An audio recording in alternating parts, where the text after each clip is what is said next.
तो पुण्यात्माओं, ये कथाएं हैं, ये आपके लिए गाइडलाइन है। आप जी विचलित ना होना, कुछ भी हो आने दो समय। परमात्मा कहते हैं कल्पे कारण कौन है, कर सेवा नी काम, और मन इच्छा फल देऊंगा जब पड़े मेरे ते काम है। अब लोगों के नहीं सुनना, आपका फर्ज है किसी को समझाने का, चेष्टा करते रहो, बताते रहो। एक भक्त कह रहा था कि मेरे ऐसे ऐसे घटना घट गई और ऐसी पशु मर गया एक, और मैं औरों को समझाता हूं तो मुझे कहते हैं बता तेरा क्या लाभ हुआ, हमें तो शिक्षा दे रहा है।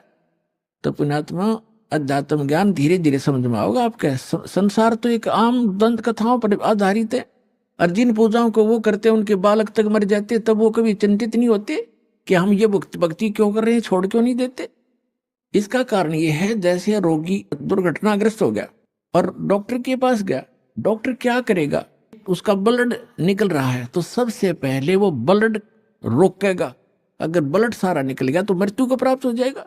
अगर टांग टूट रही है, पीड़ा हो रही है, उसको नहीं छेड़ेगा, पहले सबसे पहले वो ब्लड रोकेगा उसका, ताकि ये रुक जाए और ये इसका जीवन रक्षा हो।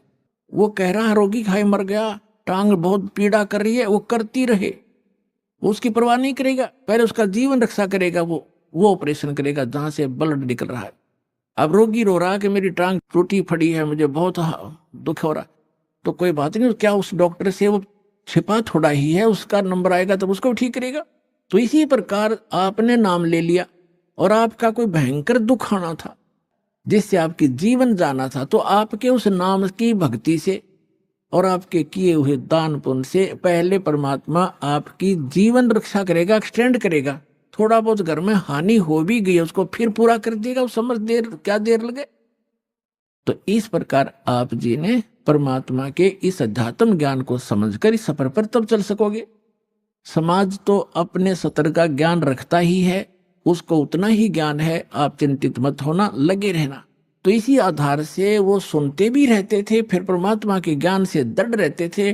फिर भी कहीं ना कहीं जो एक बार नहीं 2 बार सुनाने से चिढ़ जाता था, उसको छोड़कर अन्य को वो सुनाते थे, अपना काम जारी रखा।